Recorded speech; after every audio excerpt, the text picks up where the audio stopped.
I'm Rainer Kröplin, born in Germany on 26th of January 1955. Today I'm 66. I came to Kenya first time in January 2019 after I've tried my projects as an investor in Ethiopia for 4 years. I wanted to take a rest and see how it is in coastal. I was coming to Mtwapa by advice of some friends in Nairobi.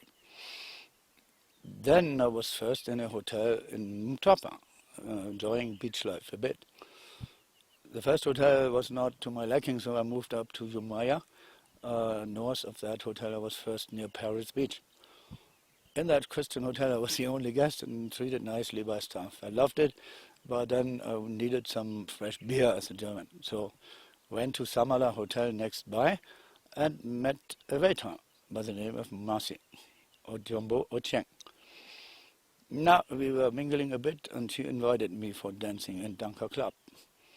She left me, I had to go to Nairobi to meet my business partners and we only chatted for a long time before I came back in April 2019 to see what it really was.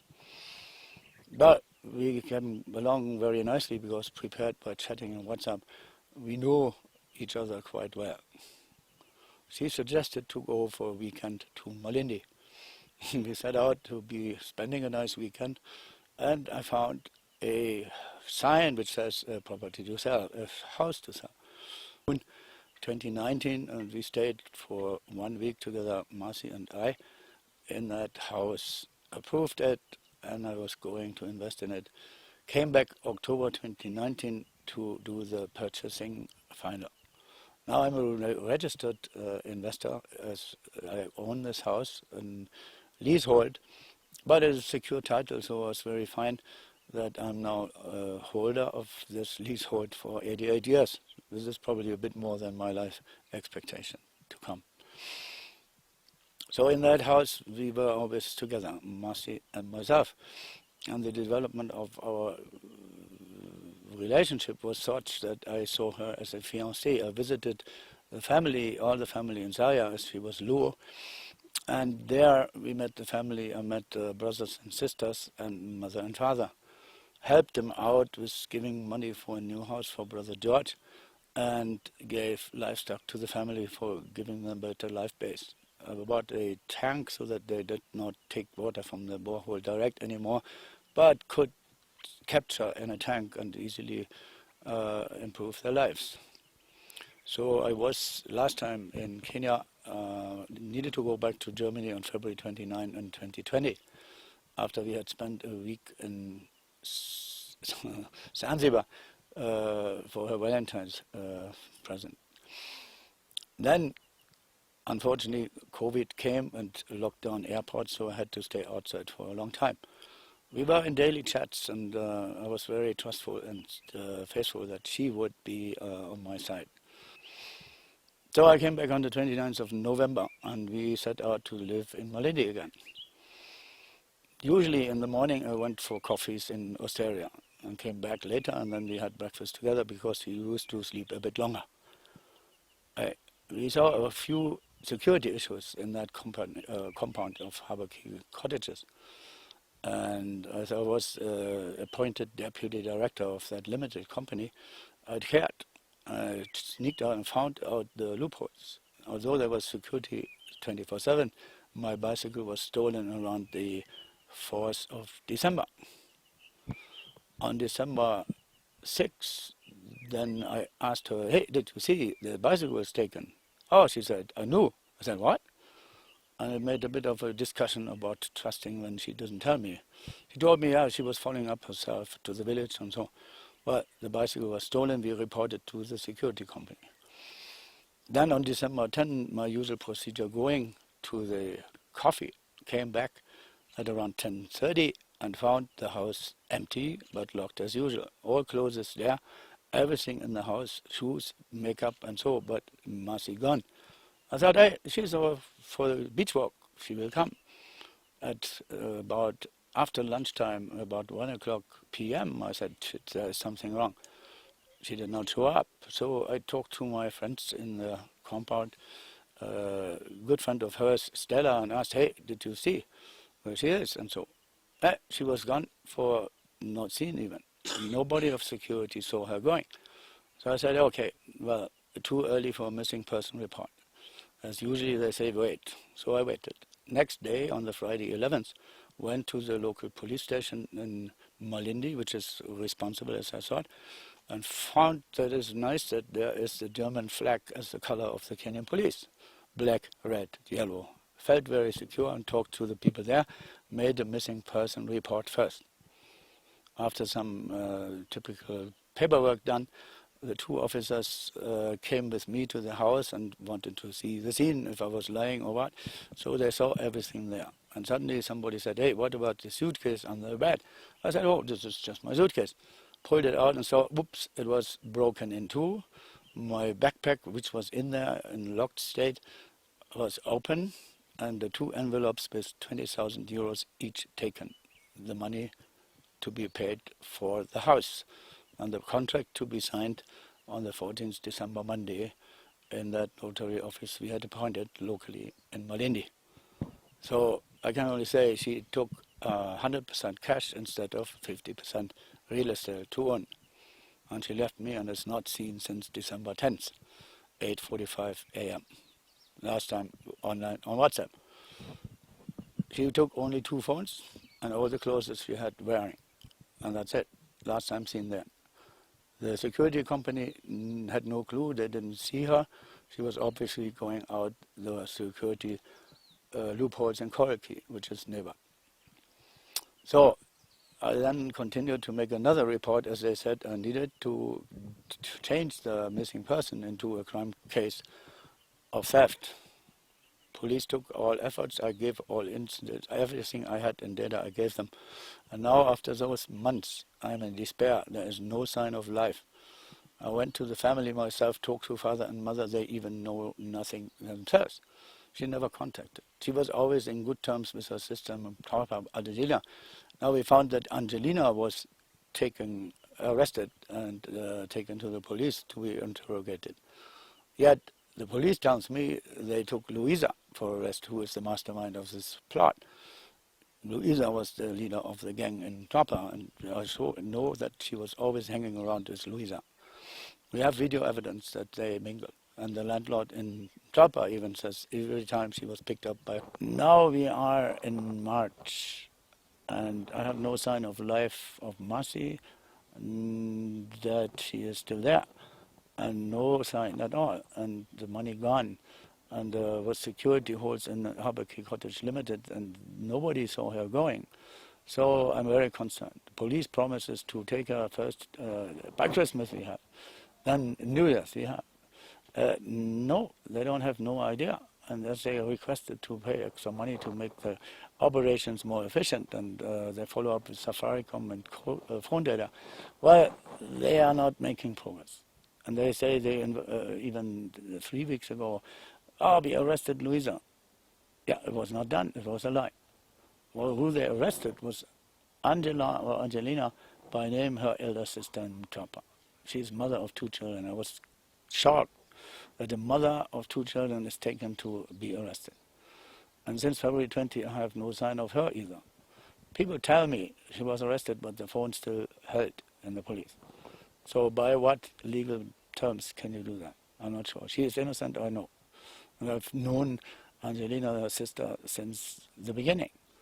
I was in weekly chats, but now she's not there, so I'm in despair. Besides, this is basically my official appeal to government, because I have no means to find them. People tell me to go to some officials in Nairobi, but I'm a foreigner. I'm not knowing my way, so can please somebody take my hand? Even German embassy gives me the hint to go to a local lawyer, but the lawyer is not doing what I want. They say, file a case. Well, this can take 2 years. Now I need immediate help and protection because I'm threatened by my life. Some people seem to have the interest to make me leave Kenya, and they threaten me and say, if you don't leave, you'll be seen by killers. This is in my chat. Every day is psychoterror. Now I'm in despair. And I need the direct protection of higher forces. And I want to appeal to the Kenyan government to follow up. And I know that you are part of the United Nations Charter for Human Rights. I feel threatened here by people who not adhere to human rights at all.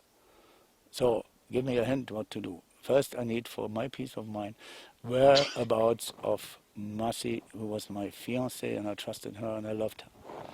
Now the love is destroyed, my heart broken, and I'm emotionally touched that much that I will reconsider my investments in Kenya, which could be a factory for my irrigation pipes, subsoil, plus a recycling factory for tires for the raw material. In total, maybe up to 5 million euros.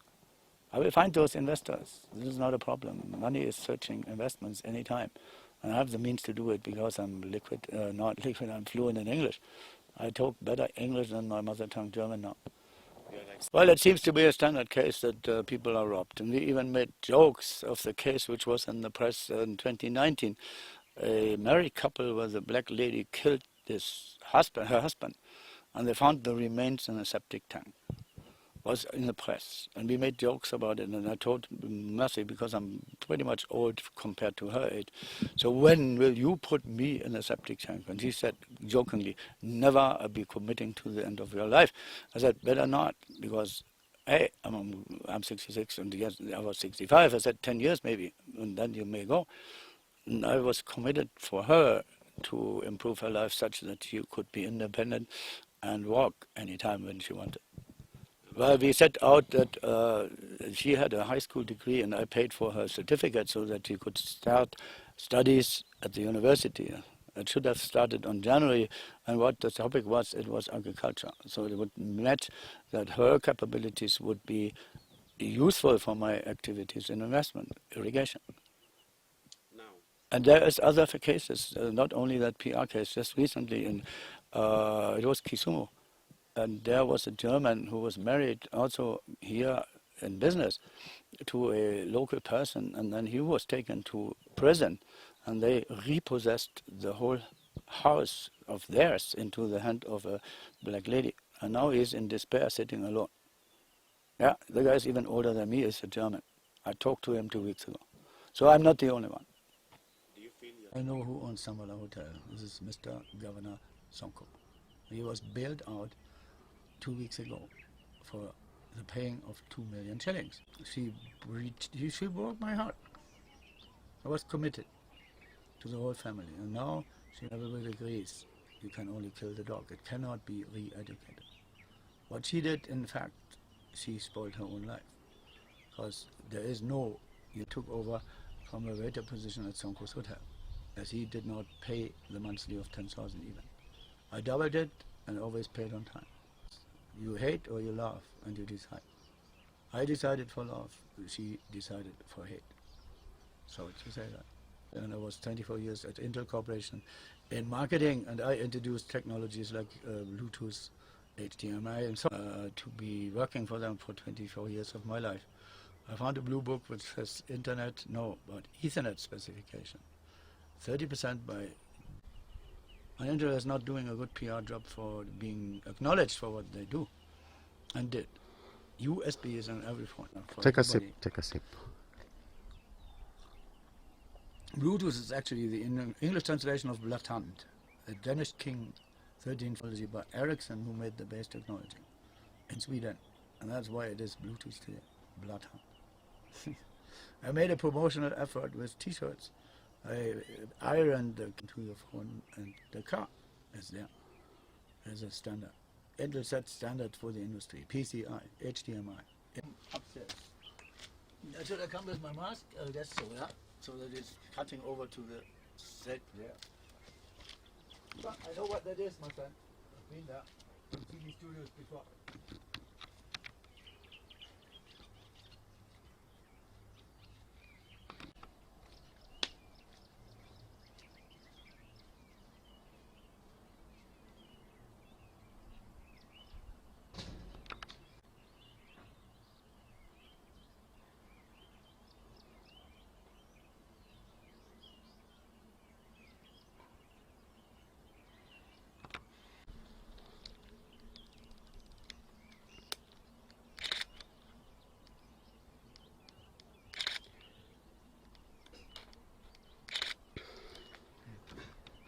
Yeah. You take off like this.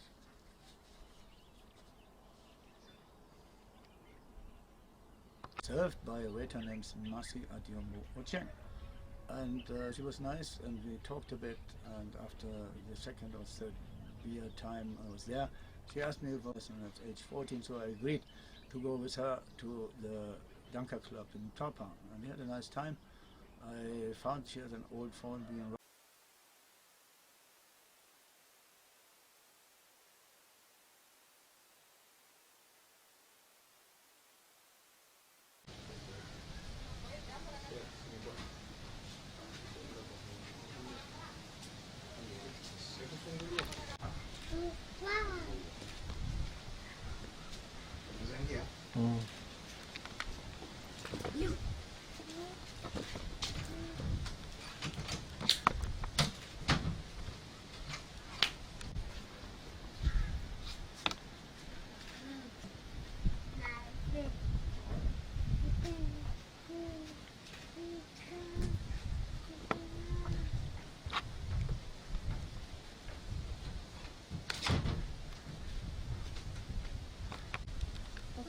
What biggest?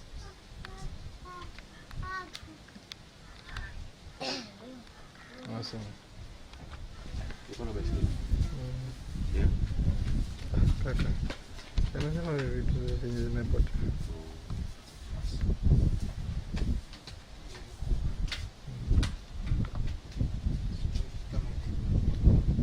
Nini ingine ilienda?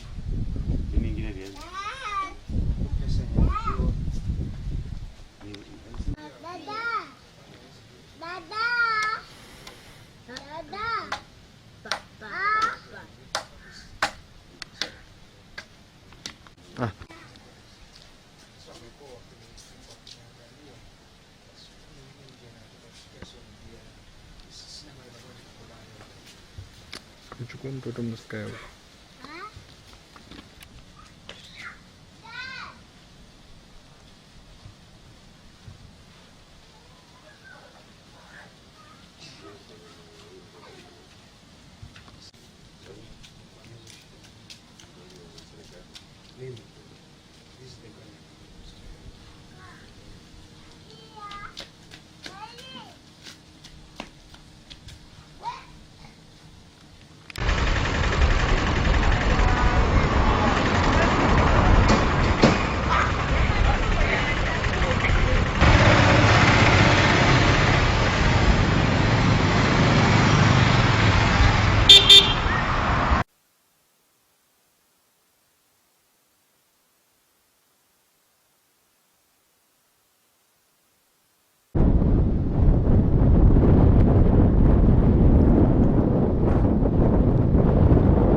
Italiano sasa kama mama.